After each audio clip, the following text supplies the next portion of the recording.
Sandra León, bienvenida. ¿Qué tal? Muy buenas noches, Carlos. Bueno, actualízanos, porque claro, estábamos pendientes de los parones, de la huelga de maquinistas en Cataluña. Estábamos pendientes del penúltimo accidente, el que había ocurrido en Murcia.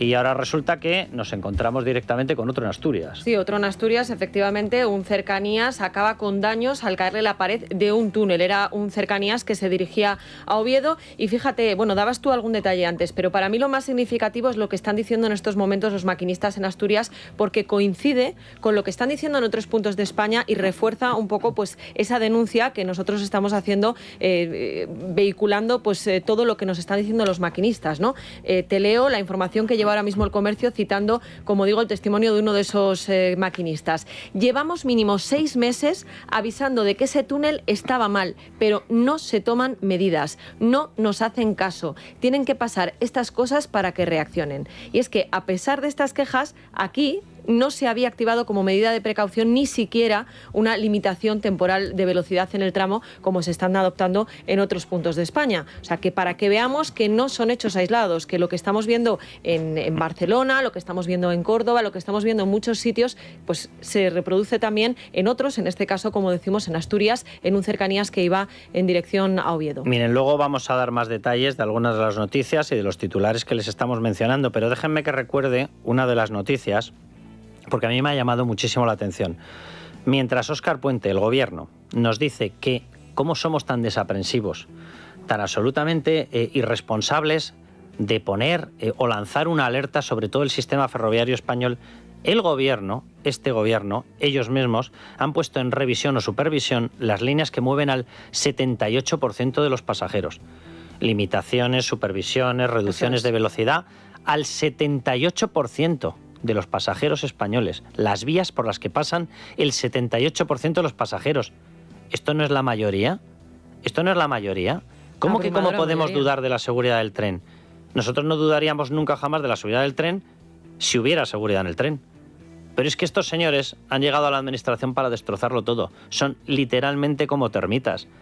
Y hasta un tren que era todo un ejemplo, que era una maravilla, que era parte de la imagen de España, que vendíamos fuera en el exterior para captar inversión, gente, compras inmobiliarias, etcétera, en este momento se ha convertido en esto. El propio gobierno ha puesto en supervisión o revisión las líneas que mueven al 78% de los pasajeros españoles. Es que desde luego que el titular es demoledor. Bueno, hasta ahora estamos también muy pendientes de Cataluña, donde los maquinistas han forzado a Adif a revisar toda la red de rodalíes de cercanías de Cataluña para volver a sus puestos y restablecer el servicio. Ayer Adif anunció que esta mañana los trenes iban a volver a funcionar con normalidad, pero ¿qué es lo que ha sucedido? Pues que esta mañana los maquinistas han decidido plantarse ante la falta de seguridad. Un día más, Puente ha vuelto a menospreciar sus quejas, hoy las ha atribuido a un suflé emocional, va cambiando la expresión, pero básicamente en la misma dirección. Casi es más despectiva esta, ¿eh? Totalmente. Suflé emocional. Sí, sí. Suflé emocional. Pero finalmente, ¿qué ha pasado? Pues que no les ha quedado más remedio que negociar, entre otras cosas, Carlos, porque entre medias la Generalidad ha abierto esta mañana un expediente a Renfe por un parón que considera intolerable, porque hay que tener en cuenta que esas líneas de cercanías mueven a 450.000 personas todos los días, con lo cual, pues obviamente el roto que le hace a mucha gente es más que evidente. Qué graciosa es la Generalidad catalana, ¿eh? Qué graciosa es. Salvador Illa ahora se quiere librar de esta historia y dice, no, este cáliz para ti, aparta de mí este cáliz, que esto es Adif, pero no voy a decir que es Adif, pero yo te expediento. Pero expediento además, porque el expediente ha sido a Renfe, ¿no? Claro, con lo cual intento desviar el tiro. Miren, vamos a ver, los Mossos de Escuadra han decidido que las costas son suyas. ¿Porque les respalda alguna norma? No, han apartado a la Guardia Civil con sus barcos y están en estos momentos supervisando ellos, patrullando el litoral de la costa. Es absoluta y radicalmente ilegal. Lo lleva diciendo la Guardia Civil desde hace años y años. ¿Les ha importado hacerlo? No. Vale, muy bien. ¿No podían ellos haber supervisado también ese muro? ¿No son tan independientes? ¿No son tan autónomos? ¿No son tan independentistas? Bueno, pues podrían ellos haber supervisado eso. Pero voy a más. Salvador Illa no es del mismo partido que el Gobierno central. Que sepamos, si a lo mejor te dicen que PSC y PSOE no es lo mismo. Claro, Salvador Illa no se entera de lo que se está haciendo con el dinero y que no hay ni el más mínimo cuidado de las infraestructuras. Pues señor Salvador Illa, eterno aspirante a sustituir a Pedro Sánchez, ¿qué tal se utiliza el dinero que nos roba al resto de españoles? No sé, para que algunos de esos Mossos de Escuadra a los que ustedes les ha dado orden de funcionar como si fueran un país, que no lo van a ser en la vida, no sé, que supervise algo que merezca la pena. En vez de aquellos sitios en los cuales está la Guardia Civil, supervisen infraestructuras. Por lo menos se salvará alguno.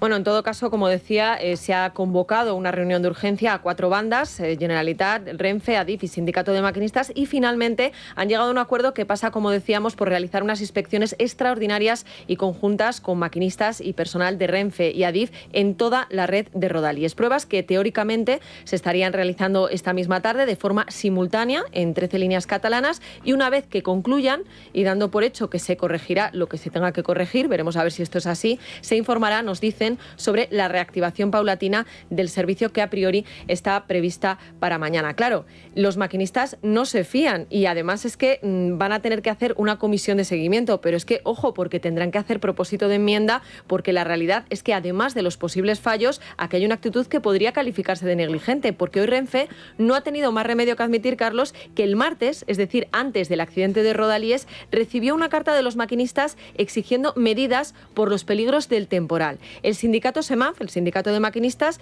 les mandó el aviso a las 3:12 de la tarde, en plena borrasca en Cataluña y con alerta roja activada, y no se hizo nada. Diego Martín es el secretario general de SEMAF en Onda Cero. Nosotros habíamos denunciado que se tenía que tomar medidas, pues creo que habían inclemencias meteorológicas adversas y podía haber riesgo de desprendimientos, riesgo de cualquier tipo de arrollamiento de objetos extraños en la vía, y no se habían tomado medidas.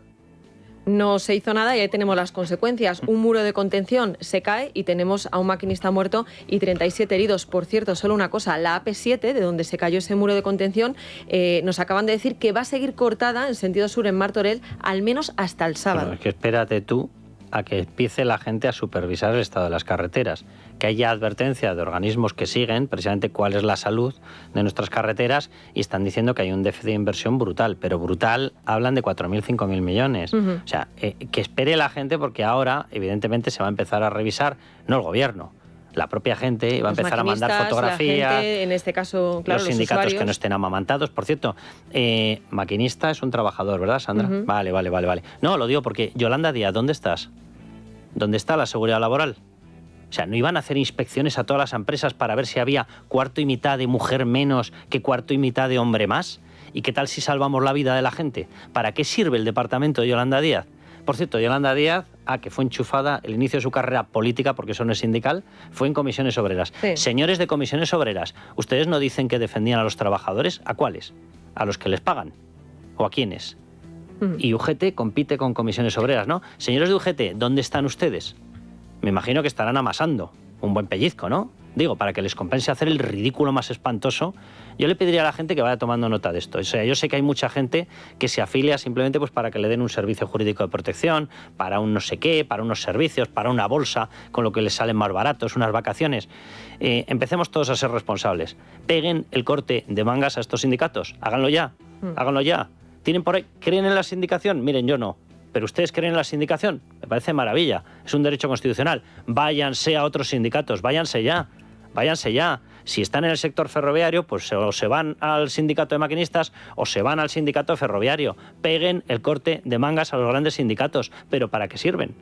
Desde luego, bueno, y además, ¿no? Esto estábamos hablando de Rodalies, pero ahora mismo sigue habiendo restricciones de velocidad en distintas líneas de alta velocidad, precisamente por lo mismo, por la gran cantidad de incidencias reportadas por los maquinistas. Según la última información que hemos podido recabar en este programa, Adif ha limitado hoy, y ojo porque esto es nuevo, a 220 kilómetros por hora, 28 kilómetros de la línea Orense-Santiago, que es donde está, por cierto, la curva de Angrois. Y además mantiene 6 puntos de la Madrid-Barcelona limitados a 230, mientras que en la línea Madrid-Valencia hay 4 puntos a 160 kilómetros por hora y otros 5 a 200. Solo por recordarlo, la velocidad habitual es a 300. O sea que cuando la rebajan tanto, por algo será. La velocidad habitual es 300 y el objetivo que nos decía 350. Hace 15 segundos Óscar Puente que íbamos a alcanzar porque íbamos a ser récord mundial. Los líderes de la velocidad. Ríanse ustedes de Fernando Alonso. Íbamos a llegar a 350 kilómetros por hora. Con la situación de las vías españolas, como lleguemos a 350 kilómetros por hora, se va a confundir un tren con un avión, literalmente. Bueno, los maquinistas, Carlos, están literalmente aterrorizados y quiero que escuches el testimonio de uno de ellos que esta mañana hablaba, porque la verdad es que es para poner los pelos de punta. El deterioro de la infraestructura lo vemos cada día trabajando. Siempre hablamos que en cualquier momento, cualquier día, podemos morir en la vía y bueno, pues estamos viendo la consecuencia de ello. Mismamente la línea que va de Zaragoza a Miranda de Ebro, pues cualquiera que vaya a una cabina y vea el estado de la vía, hay dos, en Logroño y en Haro, hay dos puntos en los que nos obligan a ir a 10 kilómetros por hora porque se está cayendo la vía directamente al río. A 10 kilómetros por hora. Porque se está cayendo la vía literalmente al río.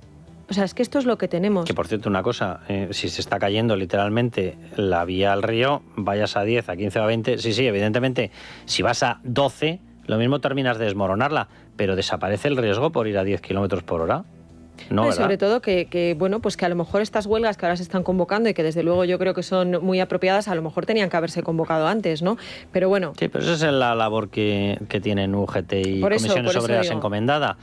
Poner una mordaza a todos los trabajadores para que haya paz social y permanezca un gobierno. Aquí cuando pedimos muchas veces, con toda la razón, que Podemos y le presionamos y dice, deja de hacer ya el ridículo de apuntalar a este gobierno y permitir una moción de censura, a PNV, que no lo va a hacer ninguno, porque ninguno de ellos piensa en España. Les importamos exactamente lo mismo que al Partido Socialista. Nada. Pero cuando presionamos a todas estas fuerzas, con toda la razón, oye, el mismo mensaje se lo tendríamos que trasladar a UGT y Comisiones Obreras.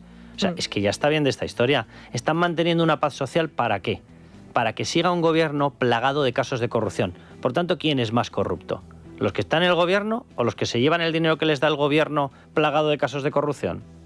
Luego vamos a hablar porque hoy Óscar Puente ha vuelto a presumir de inversiones, le ha respondido Esther Muñoz del Partido Popular con datos y bueno, lo que también ha pedido el Partido Popular es que comparezcan en el Congreso de los Diputados el presidente del Gobierno, Pedro Sánchez, que a fin de cuentas es el responsable último, además por supuesto de los máximos responsables de Renfe y Adif. Está muy desaparecido, ¿no? Pedro Sánchez, totalmente. Bueno, Pedro Sánchez y el resto de socialistas, porque fíjate, hoy lo comentábamos en redacción, que cuando ha habido algún problema en el Partido Socialista, cuando han tenido alguna crisis, siempre salen todos a una. Óscar López, Pachi López... Ahora no, No ha salido nadie a defender a Óscar Puente. Se han ido todos corriendo a Davos. Sí, eso es. Se han metido todos corriendo en Amazon, en Decathlon, se han comprado unos plumas y todos corriendo a Davos, a esconderse allí. Bueno, mientras tanto en Adamuz hoy se han localizado los cadáveres de los dos últimos desaparecidos, por lo que la cifra total asciende ya a 45, la cifra total de fallecidos. Además, continúan las labores de investigación sobre el terreno y esta tarde ha habido dos ruedas de prensa muy importantes. La de Juanma Moreno, el presidente de la Junta de Andalucía, y la de Fernando Grande Marlaska. El ministro del Interior ha evitado, Carlos, aclarar quién y cuándo avisa a la Guardia Civil de que el accidente no solo afectaba al tren Irio, sino también a un Alvia, que precisamente fue el que se llevó la peor parte. ¿Hubo alguna segunda advertencia desde algún organismo advirtiendo de que había un segundo accidente? ¿Sí o no? ¿Y a qué hora? Gracias. Miren, lo que le digo es que la Guardia Civil se trasladó inmediatamente, en 12 minutos, se trasladó al lugar de los hechos y tomó conocimiento de lo que allí desgraciadamente existía y había acontecido y tomó las medidas inmediatamente necesarias para que más dispositivos, los que se entendían necesarios de la Guardia Civil, así como servicios de bomberos, servicios sanitarios, se presentaran inmediatamente. La pregunta era si había habido una segunda advertencia, ¿no? De algún organismo claro, que tiene que ver esto. ¿Y a qué hora, no? Pero realmente él no responde. Bueno, quien sí ha hablado, para decir algo más, por lo menos, es el presidente de la Junta de Andalucía, que ha confirmado que los primeros efectivos de emergencias llegaron pasadas las 8 de la tarde y que en aquel momento no eran conscientes de que, además del Irio, había otro tren siniestrado. Los que llegan de urgencia, el primer tren que se encuentra es el Irio. Entonces es el primero al que acuden porque ahí hay personas accidentadas, ahí hay fallecidos y ahí hay una necesidad. Y ellos, pues lógicamente, se vuelcan en el primer tren.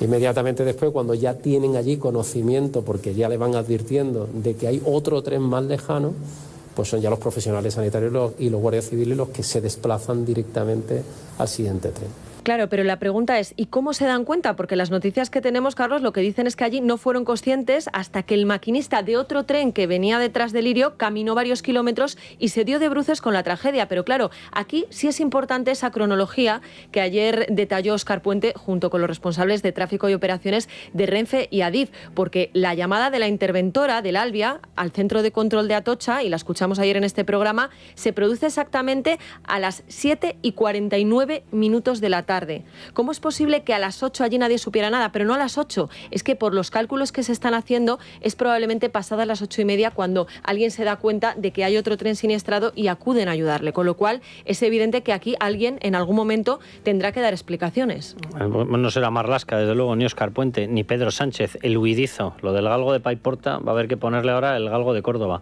¿Que cómo es posible? Pues escuchando las grabaciones en las que hemos escuchado al maquinista de Lirio, queda todo más que claro, o a la interventora del tren del Albia, queda todo claro. No hay un sistema de control. Yo no sé qué es lo que han implantado, yo no sé qué es lo que han gastado. Conozco las cifras de las que va alardeando Óscar Puente, dice que 3.000 millones de euros, pero no sé cómo fue de funcionar eso cuando el resultado final es que son incapaces de seguir en una pantalla los movimientos de unos trenes, son incapaces de saber qué tren está averiado, qué tren está descarrilado, qué tren está incendiado, y mandar dónde ayuda ha caído, al momento. mandar ayuda. Por lo visto, y nos hemos enterado ahora, los sistemas de seguridad tradicionales o habituales de cualquier empresa que tienen cámaras para saber qué es lo que ocurre en su perímetro, resulta que no ocurre ahí.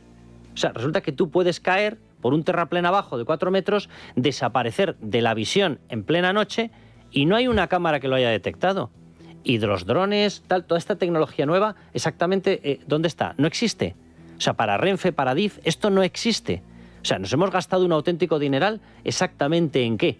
En que al final resulte que un maquinista herido, destrozado, llama a un centro de control y poco menos que se lo quitan de medio. Venga, sí, déjame un móvil, ya te llamo. O sea, solamente escuchar las conversaciones da vergüenza ajena. No se enteran de lo que ha ocurrido, no se enteran del número de muertos, no se enteran de si tiene que hacer o realizarse un envío urgente de emergencias. No saben absolutamente nada. No paralizan el tráfico. Tiene que volver a llamar el conductor de Lirio otra vez, unos minutos más tarde, para decir que por favor que paralicen el tráfico. Todo esto unido a una sensibilidad y a una humanidad absoluta. Bueno, con la interventora del Albia, tremendo. La pobre señora diciendo, tengo un golpe, estoy sangrando. Tengo sangre en la cabeza, que sí. ¿Cómo ¿Qué tal está el material? El material, Dios bendito. A la tertulia.